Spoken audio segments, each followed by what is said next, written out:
নমস্কার প্রিয় দর্শক বন্ধু, তোমাদের সবাইকে আমার চ্যানেলে স্বাগত জানিয়ে চলে এসেছি একটা নতুন ভিডিও নিয়ে। এখন বসন্তকাল মানে সজনের ফুল, সজনের ডাঁটা এগুলো পাওয়া যায় প্রচুর পরিমাণে।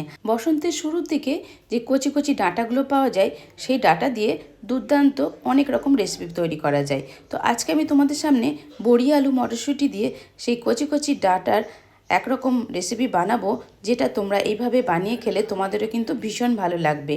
মাছ, মাংস, ডিম না থাকলেও এই নিরামিষ রেসিপিটা সকলের কিন্তু ভীষণ পছন্দও করবে। তো চলো আর দেরি না করে চলে যাচ্ছি মূল রান্নায়। রান্নাটা করতে করতে সমস্ত টিপসও তোমাদের সামনে শেয়ার করতে থাকবো, তোমরা মন দিয়ে দেখতে থেকো, স্কিপ না করে। নিরামিষ কচি কচি ডাঁটার রেসিপিটা বানানোর জন্য আমি এখানে নিয়ে নিয়েছি 250 গ্রাম কচি কচি ডাঁটা। এই ডাঁটাটা কয়েকদিন আগে বাজার থেকে কিনে নিয়ে আসা হয়েছিল, এটা ফ্রিজে রেখে দিয়েছিলাম। আর ফ্রিজ থেকে কিছুক্ষণ আগে আমি এটা বের করে নিয়েছি। আর এরভাবে দুমড়লে কিন্তু ডাঁটাগুলো দেখতেই পাচ্ছ ভীষণ নরম টাইপের। তোমরা চাইলে আরও কচি কচি ডাঁটাও পাওয়া যায়, সেগুলো দিয়েও কিন্তু এই রেসিপিটা বানাতে পারো।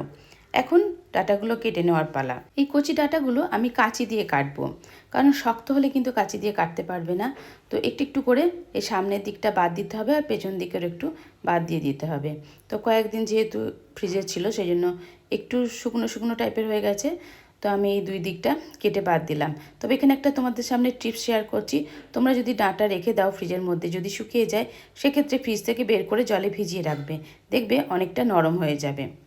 এবারে এই ডাঁটাগুলোকে একসাথে ধরে আমি কেটে নেব। তো আমি এখানে আজকে কাঁচি দিয়ে ডাঁটাগুলো কাটছি। যদি শক্ত হতো সেক্ষেত্রে কিন্তু কাটতে পারতাম না, কারণ ডাঁটা কাটার সময় সবাই নিশ্চয়ই জানো যে একটা ওপরের লেয়ার ছাড়িয়ে ফেলতে হয়। তো সেই লেয়ারটা এটাতে ছাড়ানো দরকার পড়বে না, যেহেতু এই ডাঁটাগুলো কচি রয়েছে, সব শুদ্ধই কেটে তরকারিটা বানানোই যাবে। ওই জন্য এইভাবে হাতে করে প্রথমে গোছ করে ধরে নিলাম, তারপরে এইভাবে ছোট ছোট টুকরো করে কাঁচি দিয়ে কেটে নিচ্ছি। এইভাবে কিন্তু সব ডাঁটাগুলো আমি কেটে নেব। তো তোমরা চাইলে বটি দিয়ে কাটতে পারো বা ছুরি দিয়ে কাটতে পারো, সেক্ষেত্রে দেখবে এগুলো বেশ কচি আছে যেহেতু, টুকটুক করে কিন্তু টোটালটাই কেটে চলে আসবে। তো এগুলো আর ছাড়ানোর কোনো দরকার পড়বে না। তো এইভাবে আমি সমস্ত ডাঁটাগুলোকে ছোট ছোট টুকরো করে কেটে নিলাম। ডাঁটাগুলো কচি কীরকম করে বুঝবে না, দেখবে যে ডাঁটা দুমড়লে পরে ভেঙে যাচ্ছে না, তার মানে বুঝতে হবে সেই ডাঁটাগুলো কচি আছে। খুব নরম, একদম হাত দিলে একদম তুলতুল করবে, সফট হবে, সেই ডাঁটাগুলো কিন্তু কচি কচি হয়। সমস্ত ডাঁটাগুলো কেটে নেওয়া হয়ে গেছে। আর এখানে আমি আলু খোসা ছাড়িয়ে লম্বা লম্বা করে কেটে নিয়েছি, আর নিয়েছি কয়েকটা কাঁচা লঙ্কা, আর কিছুটা মটরশুঁটি ছাড়িয়ে নিয়েছি। এবারে মূল রান্নায় চলে যাচ্ছি। এখানে রয়েছে মায়ের হাতের বড় বড়ি, তো সেটা দিয়ে রান্নাটা করব। প্রথমে আমি গ্যাস অন করে দিলাম, গ্যাসের উপরে কড়াইও বসিয়ে দিয়েছি, কড়াইটা গরম হয়ে গেছে। সেখানে আমি দিয়ে দিলাম 2 চামচ পরিমাণে সর্ষের তেল। অবশ্যই রান্নাটা সর্ষের তেলে করলে টেস্টটা কিন্তু দুর্দান্ত লাগে। ডাঁটার সাথে সর্ষের তেলের এই যে মেলবন্ধন, এটা কিন্তু ভীষণ মজাদার লাগে। এবার আমি সেই সর্ষের তেলে প্রথমেই দিয়ে দিলাম হাতে তৈরি করা বড়িগুলো। তো এই বড়ির ভিডিও তোমাদের আগে আমি শেয়ার করে দিয়েছি, আমার মায়ের হাতে কি করে বড়ি দিয়েছে, এই বড়িতে কি কি মশলা দেওয়া আছে সব কিছু সেই ভিডিওতে তোমরা পেয়ে যাবে। সেই ভিডিওটা দেখে নিও, আমি ডেসক্রিপশনেও লিঙ্ক দিয়ে দেবো। এই বড়িটাকে ছাকা তেলে মোটামুটি একটু উল্টে পাল্টে ভেজে নিলাম, একটু লাল লাল করে। এবার বড়িগুলো ভেজে আমি একটা পাত্রে তুলে রেখে দিলাম। এই যে তেল অবশিষ্ট রইল, সেই তেলে দিয়ে আমি রান্নাটা করব। তো সেই তেলের মধ্যে দিয়ে দিলাম লম্বা লম্বা করে কেটে রাখা 2 পিস ছোট ছোট আলু। আলুগুলোকে এবার ভালো করে কষিয়ে নেব। তো দেখেছো বন্ধুরা, আমি অল্প তেলেই কিন্তু রান্নাটা করি হেলদি খাবার বানানোর জন্য। তো অল্প তেলেই আমি রান্নাটা করছি, আর একটুও তেল আমি অ্যাড করিনি। এর ভেতরে মটরশুঁটি ছাড়ানোটা আমি এর ভেতরে দিয়ে দিলাম। এবার আস্তে আস্তে কষতে থাকবো। তো আর দিয়ে দিচ্ছি কাঁচা লঙ্কা। কাঁচা লঙ্কাগুলো একটু মাঝখান থেকে ছিঁড়ে দিয়েছি। তারপরেই আমি কিন্তু সজনে ডাঁটাগুলো দিয়ে দিলাম। সজনে ডাঁটাগুলো দেওয়ার পর আস্তে আস্তে এইভাবে নেড়ে চেড়ে ঢাকা দিয়ে এটাকে কষতে থাকবো। গ্যাসের ফ্লেমকে কমিয়ে ওটা ঢাকা দিয়ে দিয়েছি। এদিকে আমি একটা মশলা তৈরি করব। তার জন্য আমি এখানে নিচ্ছি 1 চামচ পরিমাণের পোস্ত। 1 চামচ পরিমাণের পোস্ত নিয়ে নিলাম। এবার এর ভেতরে দিয়ে দেব 1 চামচ পরিমাণের সর্ষে, কালো গোটা সর্ষে, চাইলে তোমরা সাদা সর্ষেও ব্যবহার করতে পারো। এখানে সর্ষে আর পোস্তটা বাটিতে নিয়ে নেওয়ার পর এর ভেতরে আমি বেশ কিছুটা পরিমাণে জল দিয়ে দিলাম। এই সর্ষে আর পোস্তটাকে খুব ভালো করে ধুয়ে নেব। ধুয়ে নেওয়ার পর এটাকে কিন্তু একদম স্মুথ করে বেটেও নেব। আমি এটা ধুয়ে জলটা ফেলে দিয়ে আমি শিলপাটায় স্মুথ করে বেটে এটাকে রেডি করে নিয়ে আসছি। তো এটা আমার বেটে নেওয়া একদম কমপ্লিট হয়ে গেছে। দেখতেই পাচ্ছ অনেকটা কোয়ান্টিটির কিন্তু এই মশলাটা লাগবে। এদিকে সজনে ডাঁটা, আলু, মটরশুঁটি এগুলো অনেকটাই কষিয়ে নেওয়া কমপ্লিট হয়ে গেছে। আর যে বাটনাটা করলাম পোস্ত আর সর্ষে বাটা, সেটাও এবার এর ভেতরে দিয়ে দিলাম। আর সেই বাটিতে অল্প একটু জল দিয়ে বাটি ধোয়া জলটাও দিয়ে দিলাম এবং সমস্ত কিছু উপকরণকে একসাথে মিশিয়ে নেব।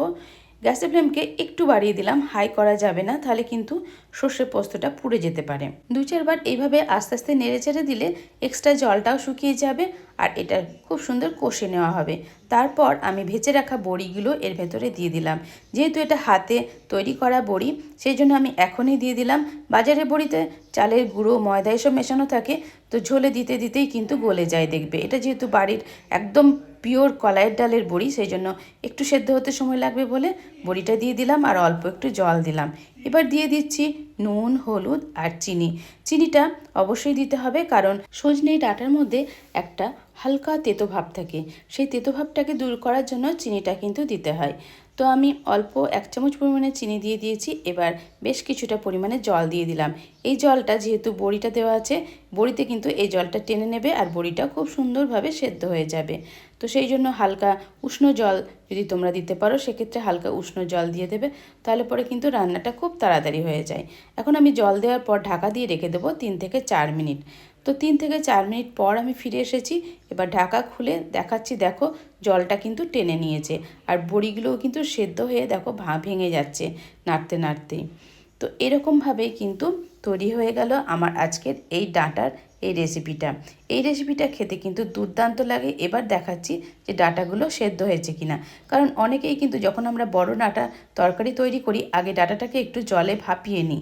এক্ষেত্রে কিন্তু আমি সেই কাজটা করিনি, ডাইরেক্ট কিন্তু ডাঁটাগুলো আমি তরকারিতে দিয়ে দিয়েছি এবং সাথে সাথেই কষতে কষতেই এটা রান্না হয়ে গেছে। আর জল দিয়ে অল্প একটুখানি সেদ্ধ করাতেই কিন্তু খুব সুন্দর মতন সেদ্ধ হয়ে গেছে।